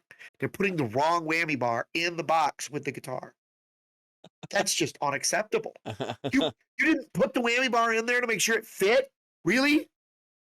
I mean, who put those whammy bars in the wrong box and said Jazzmaster Vintage 2? Are they threaded? No, they're not supposed to be threaded on Jazzmaster, right? Right. They're the ones that push in. They're not pushing in. So they're like the metric size. Right. Okay. I got you. They're the wrong size. Yep. Or they got a batch of bad ones. It's really possible they got a batch of bad ones. And that was just one of the things he pointed out. The nuts, the radius. It wasn't even radius. He was like, the radius was all over the place. He was giving exact measurements of where each string was off the fret. And he goes, let me read them off to you. And he had them listed. And it was like well, that could be the factory setup. That's not necessarily. Well, yeah, but it was all over the place. I'm just saying that these are all little things that added up to big stuff. Yeah. When you're talking about, just like people talk about with Gibson, you're talking about an expensive guitar. It's over $2,000. I mean, $2,500 is getting up. Yeah. But when you go buy one of these style guitars, if you're buying from a place you didn't get it, you're not going to get it set up. What the hell are you doing? When are you buying this? Right. I mean, they're buying it online. Yeah, but therein lies the point, right? So you're gonna buy it online from a place that doesn't set their guitars up, which means you're setting yourself up for that kind of shit. For failure. Yeah. And the truth of the matter is, a channel like his, which got it from another channel, I can't remember which one he said. The setup should be good because Fender is sending it to him. Here, show this guitar off. Yeah, that's kind of suspect, but it also makes you wonder if the guys that are previous in line have been screwing with them too. Right. Like at that point, you don't know who's, And I'm going to talk about that with one of my new purchases. Okay. So, all right. So, let's talk about your new purchase before we get through here. So it's not the Gretsch. The Gretsch doesn't belong to Jim. That's somebody else's guitar. No, that's my son's. That is my son Kyle's. He did a good job of picking that out. It's a cool looking color. Yeah, the champagne's nice. I definitely love it. I set the bridge up, the Bigsby. If anybody has never set up a Bigsby, good luck. Bigsby's are a pain in the ass. If you think a what do you call it? The whammy bar, not Caller. What's the other one? The Floyd Rose. Yeah, Floyd Rose pain in the ass. That's way worse. That's way worse. Yeah, like the old song says, you ain't seen nothing yet. So I got a couple of new purchases. Gosh, there's got to be like a dozen. There's a few. So I got this. Oh yeah. I am shocked and amazed. So I have played a real con. It's been a long time since I played it, but I played a real con, like a mid '90s or early '90s. You talk about that, and then I'm going to talk about Warm Audio because I've known them for a while. So, but this thing, I only got to play a little. My friend owned it. Okay, so and he had very high end gear. I mean, his pedal board cost almost as much as all the guitars behind me. He had what's the guy that makes the pedal switching for David Yeah, Gilmour? Bradshaw. Yeah, No, Bradshaw switching. he had Gilmore has. It's the guy from England. He's in the UK. Yeah, It's not Bradshaw. It's the other guy. Pete Cornish. Cornish. That's it. Cornish one. I wanted to say it was like a hen. That's right, Cornish hen. Yeah, and anyway, so he had one of the originals and the good originals, and in my memory, this is incredible. Now I have the Temnus Deluxe, and I'm going to be honest with you. Yeah, that the Temnus Deluxe is good. So this is good as the Temnus Deluxe. Hey, Maybe listen, a little bit. that's what I've been but- trying to tell people: is clones are clones are clones. Okay, clones are clones. Whatever. If it's aiming to be like the original, it's probably going to be pretty damn close. Even the guy that makes them, Bill Finnegan, who now is making, the KTR and stuff, like Right. he did this whole thing where he tried to show people on YouTube that the KTR and the Klon are literally the same fucking thing. Exactly the same. Yeah. So some people have bitched and said, well, the pots are different. Well, the pots are different in every single pedal you've ever bought. Every individual pedal has different pots. I was going to say, even from the same manufacturer within a year. Yeah, because it's just pot tolerance. And I'm not talking about how much it takes you to get high either. I'm talking about. That's right. I'm talking about, literally like a pot that's rated at 500K being 497K. Right. But that's within, 1% tolerance. So It ends up in your pedal, My headphones do not want to let me open this case. I gigged both of these last night. So. How many Les Pauls you own now? Let's get the count. 4. Okay. So as we both know, you and I have talked about this one, but I haven't shown it on the channel. So I got the itch. I went down. I saw this guitar. I had played one before. It was a burst. They had a burst and they had this one. I went with this one because they were the same, and the burst and this one were same weight, same everything feel. But the top on this was something I'd never seen in the store, because most of these are yellowish like mine. And so I said, all right. So this is Saul. Oh yeah, you showed us this on the last episode. I did? Yeah, that's the Appetite for Destruction Les Paul, right? That's the Appetite for Destruction. Yeah. Okay. I wasn't sure if I got that before we recorded. AFD. Do you have another one sitting back there somewhere? Yeah. I figured. So that's 4 Les Pauls. Yeah. I do a death count on my stream when I'm playing Dark Souls. This is a video game that's really, really hard. I'm at like 400 deaths. I think we're roughly equivalent right now. But nothing was sold to get this. Hold on a second. Because if I couldn't reach the latch on this, I'm not going to reach. You can take your this headphones guitar. off and go do this. It's fine. That way I can ridicule you and you don't have to listen to me. Jim has entirely too many Les Pauls, folks. Like, he can't possibly be playing all of his Les Pauls. It's just not a thing that happens. I'm going to have to blur out some butt crack there. We're going to have to get like the blur. God. I hate to show my. He knows what I'm laughing at. He does. Were you showing it? Was I showing my backside? I didn't say anything. Okay. I've been quiet the entire time you were gone. Yeah, I saw you laughing. Don't even. I'm going to have to get out the police blotter blur from, yeah. Is that 61? The 61 reissue or whatever? 61. This is a 61, not a custom shop reissue. Yeah, just a regular one. Made Nice in USA guitar. reissue. Very nice. I'm going to say this. When are you going to send it to me? No, I'm kidding. I know, right? I'm going to say this about the guitar I just showed you and this one. First of all, this was a religious experience. I literally, when I rang the first chord, I was like, through my rig, I was like, holy now I've played a lot of SGs. Yeah, you've owned several. 2. 3. Yeah, I've owned 3. 2 recently. 3. You had a Supreme. 3. You had That's 2 right. standards. Yep. This one is just First of all, I even did the thing where, you look down the fret ends to see if there's any nicks in the things. I looked for buffing compound. I looked for something to tell me there's an imperfection. Well, the only And imperfections is a Gibson. yep, that's the only thing wrong with it is right there in the headstock. I was amazed at how good this sounded. 6.5 pounds. Um, this is so sweet. So sweet. So Sounds good or just looks gnarly. good? Both. I mean, Okay. first of all, yeah, look at that. But as far as the sound goes, it just sounded great. It played great. The nut was cut right. What? Yeah. Gibson nut cut right? No. Who'd have way. thought? The thing was radiused right. I was like, who did? All right, Sweetwater either set this up or somebody at Gibson was like, okay, I care because this thing is just immaculate. Not the case with the AFD. Les Paul that I just showed you. That thing was set up like shit.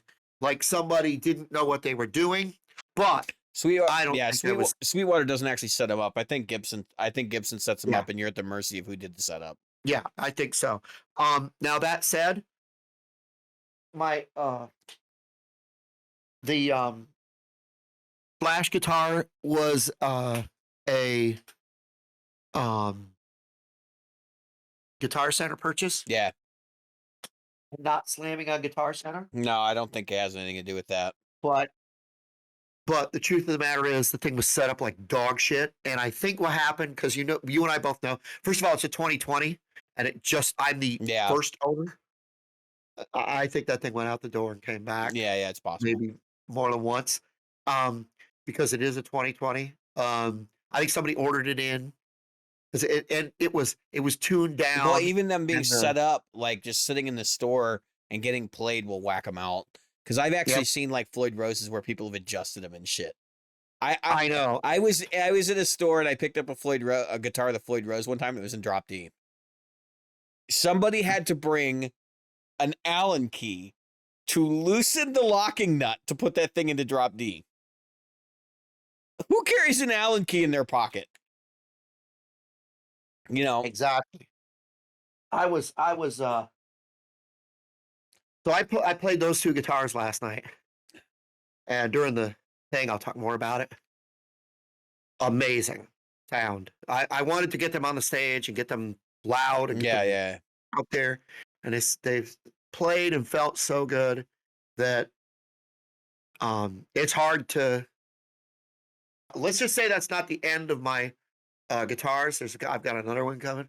But I'll tell you later why I'm getting another one. But the point is that you don't need a reason anymore, Jim. Now you're a collector. You don't need a reason. Yeah. Yep. We get to my reasoning. I want a Santana.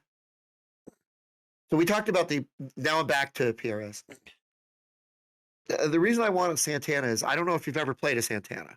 I have. The neck on a Santana is 100% different from every other PRS like a Gibson neck you will ever play. Yeah. It's got a different. Yep. It's more like an SG, but not quite. I have played several actually over my time. Yeah. My guitar teacher used to own one. Unless you really want a Santana, you don't want a Santana. I mean, I wasn't a huge fan of that guitar. But I understand like why it exists, and I understand why someone might want it. I think if you want SG type tones, though, you want a Mira. Yeah. And the Mira is only available as an SC now. I know, it's crazy. No, it's not. Jim, why would it be crazy? It was using Indonesian pickups anyway. Yeah.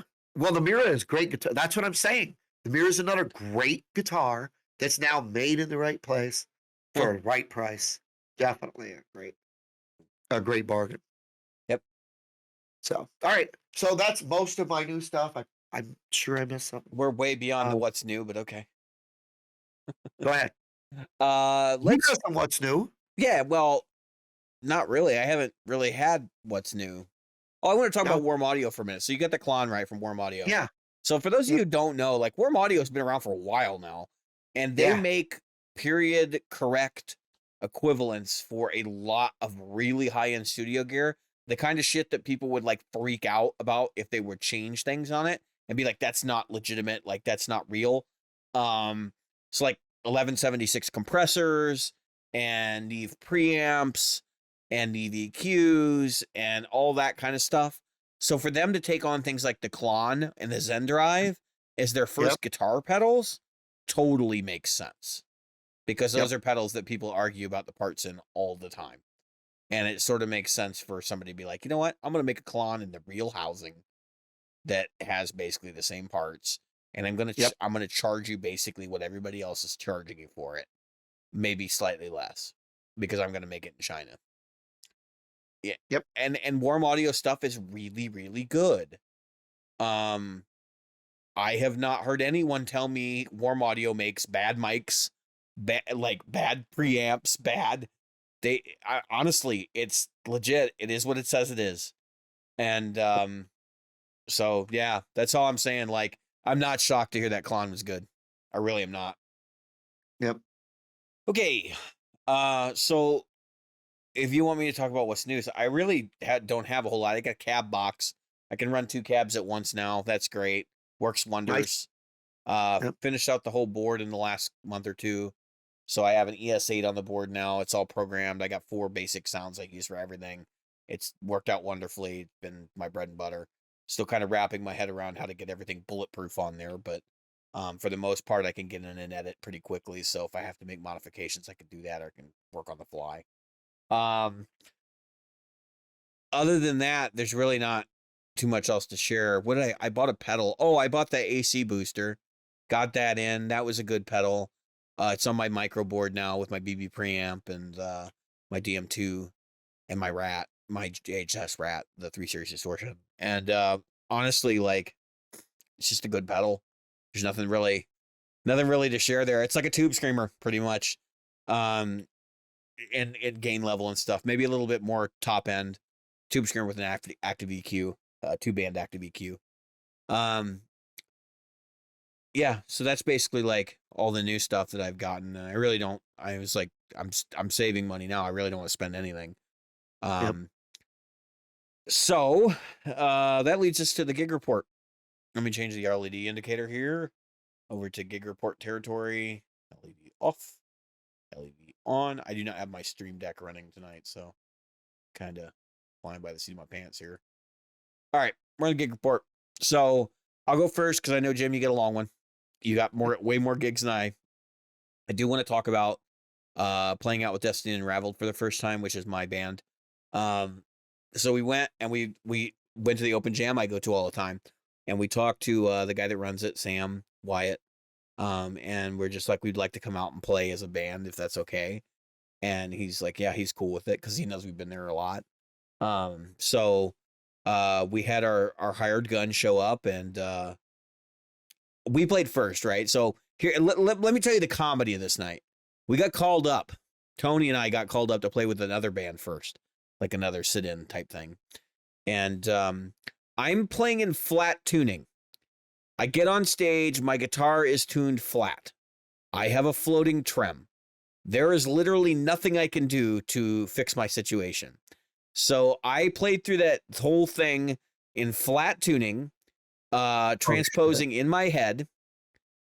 And the comedy of it was the guy who was standing next to me goes, "You're in flat tuning," but he's like, "Your tuner is always on."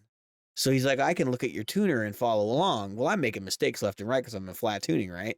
Like, as I'm adjusting and, learning the songs in the beginning. So like maybe the first 24, 32 bars, he's over there and he's like following my tuner, and he's like looking at me like, "What the fuck are you playing?" And I'm looking at him like, "Why are you looking at my tuner? Like, what is it? What? I told you I don't know this song. Don't look at the tuner. Don't do that. My volume is rolled off so no one can hear me while I'm figuring this out." Like, Yep. Shut the tuner. Yeah, I was like, no, don't do it. Literally had my arms out. So if you guys can't see if you're listening to the podcast, I got my arms, like the referee. No, foul. Yep. like, no, don't do it. And this guy is the whole time he's like, he's like looking at my tuner, and then we get through a song, and I'm like, dude, don't look at my tuner. That was a mess. I was like, follow the bass player, please. He knows what's up, because he's being given the chords. So we made it through. It was rough. It was not our finest moment. So then we got called back, right? Or no, we sat down because we were like, I was like the house guitarist at that point that night, and we sat down, and Jerry, our drummer's there, right? And like he's like, you were way too quiet talking to me. He's like, I'm gonna have trouble hearing you if you're gonna be that quiet. And I looked at him and I said, dude, I had my rig turned down because I was like, I did not want to step on anybody's toes in that band because I didn't know the songs and I'm in flat tuning. So it was going to be really difficult for me to like manage all of that, right? And then be successful. So I'm like, you've got nothing to worry about on stage next to me. He's like, dude, you're going to have to turn up. So now I'm sitting there, I'm sitting there and stressed out about it because I'm like, I really got to make sure Jerry can hear me. Really got to make sure he can hear me. So I had that barefaced cab, right? And you know how it has a radiator in the back, Jim? This might be the most amazing tool for when you're playing and not mic'd up because you can hear shit coming out of the back of the cab.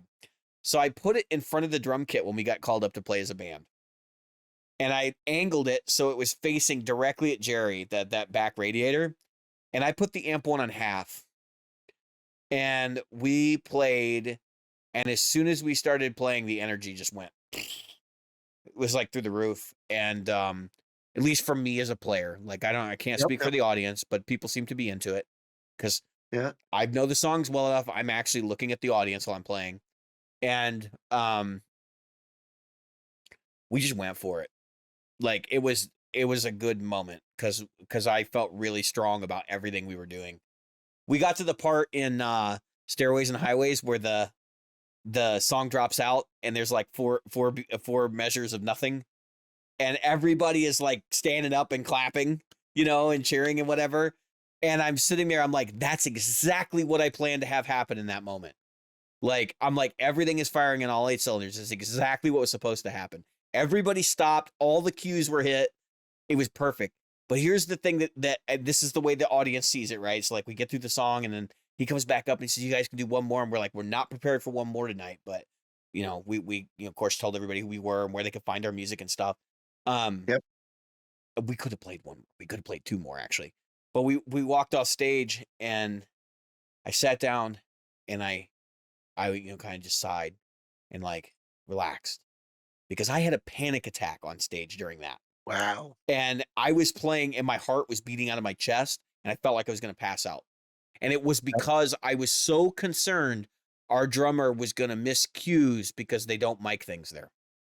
Because he had that conversation with me before it. And I was just like, holy shit. Like, this is just not going to be good. And if we bomb this, like, it's just going to set a tone for things that I don't want to have going forward. We did not bomb. I have video footage of that show. It's been on our Instagram and been other places. We did not bomb. We played very, very well. I was kind of shocked. Everybody in the audience I know came up to me and they were like, you guys are tight. Like, you guys have, you know, you're all like firing on all 8 cylinders and stuff. And it made me feel really, really good. Cause I was like, I built a lot of effort into that thing in the last year. And to hear people come up to me and say that, even though I've had other people tell me your singer's not great, like you lack this or you lack that. And just being kind of like self-conscious about it. And, you know, to go through that experience and to have him just like kill it as well as he did and deliver. Cause here's the thing, the vocals in our band are not really supposed to be the center, like the tonal center for the band, right? Like you're supposed to really be listening to the guitar work and the bass and the drums, and the vocals are there to like guide you on your journey. And they are there, they are vocals and they are supposed to be tonal, but like if they're a little off, they're a little off. It's live music, guys. And just like when I play there, generally I'm expected to keep my volume in check. It's rock and roll. I turn that shit up and I was not going to turn it down. If somebody came up to me and was like, even the host, dude, you're going to have to turn down, I would have been like, come on, man. Like, this is the way this is supposed to be. Like, that's the way this music is supposed to be. No one said it because they knew that's the way this music was supposed to be.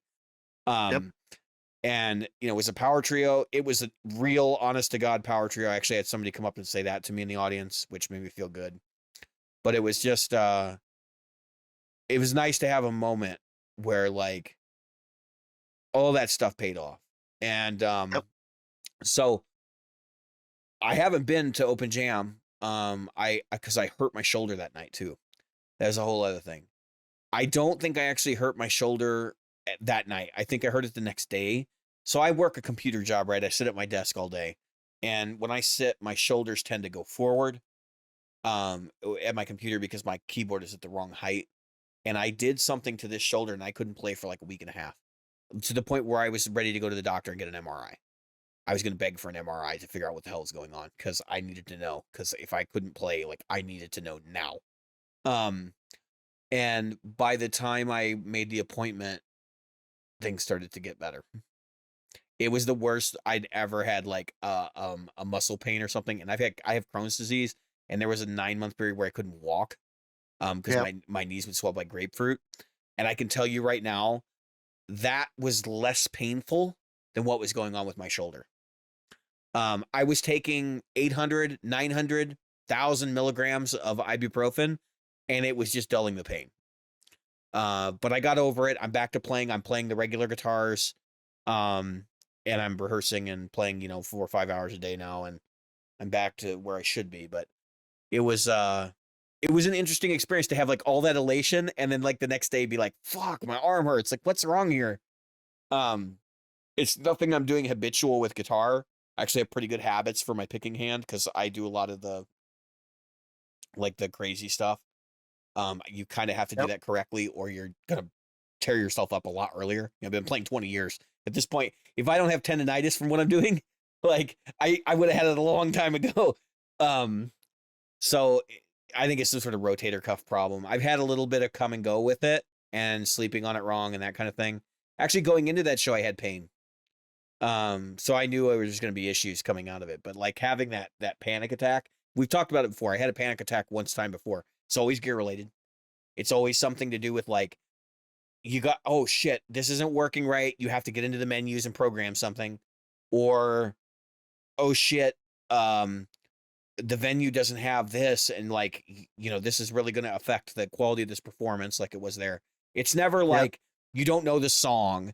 It's never like, because I can fake my way through it. It's never like, I'm afraid that people are going to be, or I'm going to be embarrassed because I can't do X, Y, or Z. I practice enough that I'm not worried about that stuff. It was literally equipment related, and I've got to get better about not having that kind of stuff go on stage. But that said, I got through the first song having a panic attack, and like, it was probably the most solid of the set. It was just like I went on autopilot because I was like, you got to calm yourself down. Don't worry about listen for the cues. Don't worry about, you know, anything else. You just got to focus on calming yourself down. By the time I got to the guitar solo, I was like 80% of the way calm. And then when we got to the next song, I was like, this is the one I'm going to have to really make sure I play well. And I took, you know, my 10 seconds to breathe before, and it's fine. So, you know, just craziness. And then of course now we've got this other gig that I want to plug. We're doing the Bunker Underground, the Bunker, Yep. the Bunker Studio Live or whatever on YouTube. I'll post links in our social media. At 8:30 Central on December 6th, and it will be a day that's going to be real interesting. We're going to debut 2 new songs. We're going to play the Yep. entire EP front to back. And it's going to be fun. We'll play it out of order. We're not going to play, you know, same order and whatever, but we're going to play all the songs in the EP, including the hard ones. So, well, they're all hard. Like, I'm not even going to lie. I have the toughest job in that band. Oh, yeah. For sure. Oh, yeah. For sure. and like, I'm actually kind of sitting here thinking about it. I'm like, man, it's only like 2 weeks away. Like, shit, I need to get on it. So I know what I'm doing tomorrow. All right, Jim, take it away. You got your gig report. Go for it. Yep. So last night we played a club for the first time for this club. And we were kind of nervous because this was the kind of club that their Saturday nights were kind of dwindling. Yeah. And we sold them that's because you need a good band. Good bands keep people, bad bands drive people out. And so they were like, all right, we'll pay your price. We're high end. We're double what most bands are. Yeah. Double. And so, and our drummer moved to keys. So I should probably tell everybody, okay, so I didn't know I showed Saul to everybody. Yeah. I haven't played since I bought Saul out. Yeah. I was going to say, last night was the first time. have you had a sub in? Yeah, okay. I had a sub. One gig I had a sub, and the next gig I was sick. I mean, Mhm. I was fine the day before. The next day, I was so bad, and that was a couple weeks ago, and I was so bad that I couldn't get out of bed and stand up. Yeah. I had vertigo. Yeah, we were talking about that. everything was, yeah, couldn't drink enough water. I was There's a couldn't eat really, food. really bad stomach flu going around. One of my coworkers had Yeah. it and had the same Yep. thing for like 24 hours. They were Yeah, like, and I need to go to the hospital. I was flat on my ass. So uh, I couldn't play. There was no way. I would have got people sick. It wouldn't have been good for anybody. Right. So anyway, long story short, I get back I'm back on the stage. I'm ready to rock. And last night, and I'll share a video with you later, we nailed it. We crushed it. And there were several, I don't want to get all of them. Like I said, Dirty Deeds Done Dirt Cheap was a highlight. We did a musically relatively simple song, but very locked in song. Use Somebody by Kings of Leon cover. Well, I had a woman who goes, we were loading in, and a woman goes, "Are you guys just a cover band?" And I looked at her, I said, "Yep." And she goes, "I'm sorry, I didn't mean just a cover band." I go, "That's okay. You're not going to hear any songs about what my grandmother told me when I was 16 years old, and I should remember for the rest of my life. Don't worry, Yeah. we're gonna play some good music." She came up to me later, and she was like, "Oh my God, you guys are so great." So many compliments, so many comments, so many people who loved us. And dude, I was just nailing it. The SG sounded great through the rig. The new Les Paul sounded great. We sat down because now we have a keyboard player, and so all of a sudden, less sonic space, right? So more paying attention to where you are, what you're doing. A lot of padding chords, a lot of just rhythmic strumming. And my solos had to be tight, Right. dead in, accurate, which one of them was not. And I hope nobody ever hears it. Because what happened, okay, so I was like getting ready for the gig. I was all excited, right? And I was saying to my son, I go, geez, I had a nasal thing, which you can hear. And I was coming home with the Christmas tree. This was last weekend. And I'm closing the door. And as I closed the door, I realized my finger was out. I closed my finger in the door, took off skin from here Oh yeah. here. I saw that on Facebook. It is just gone. And underneath, I could show it, but I won't because I don't want to gross anybody out. But let's just say last night, so I tried with a bandage on, and I was hitting the bandage. As you can see, goes a little too far. I cut the one last night, Yeah. cut it back about this far, but still, it caught strings before I was actually ready to play. You just That have to was rip bad. them off and play it without it. So I ripped it off, and the skin is flapped Yeah, up. it's like flapping around like while you're playing. I know. I I'm glued very it well aware. down. So you know what I did in the middle of the set? I reached into my toolbox. I pulled out my string snips, Yeah. popped off the protector, grabbed that thing, and cut the skin right off it. Yeah. It's all Just you can cut it do. off. It's all you can do. So I've been there. trial by fire, baby. Does not luckily I feel had good. go, and I put new skin on it. But by the end of the night, because you know that's the point where to pick literally Yeah. right there. And the strings, because I'm a close to, I actually kind of play more with my finger than my pick. And I'll tell you, I was tearing it to pieces. I had to wipe the guitar constantly. Somebody's like, "Why you wipe the guitar so much?" You But- don't want to know. Yeah, you do not want to know. And then looked at my hand, it's blood coming. Oh my god. So, yeah, nobody wants to use these strings. Let me take these off. I was just um having such a good time. And got some great video. Uh I did, like I said, I walked around doing dirty deeds.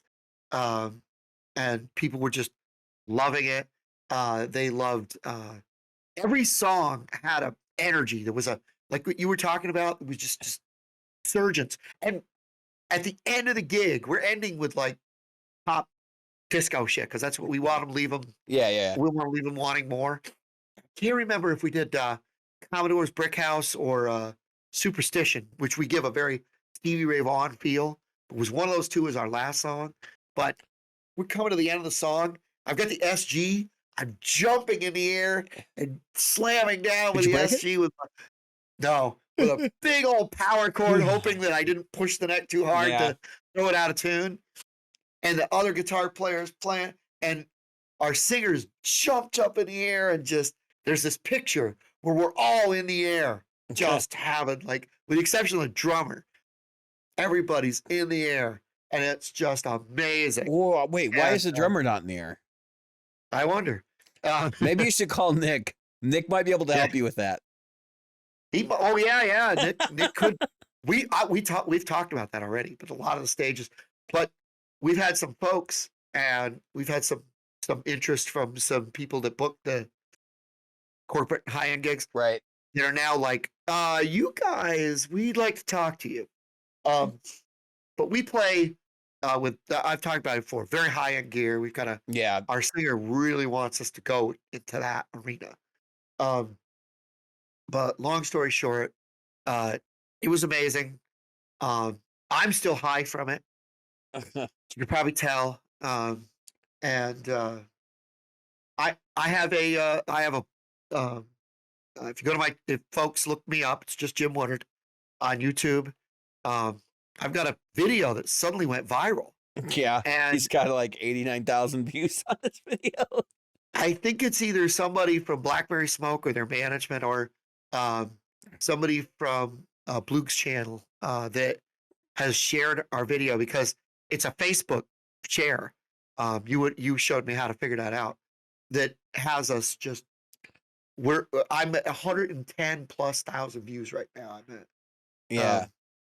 yeah. So we got to I'm talk. getting 10,000 views a day. Yeah. Are we ready to close out? Yeah. All right. I've been David. I'm a Jim. And tonight we've been Practical Guitarists.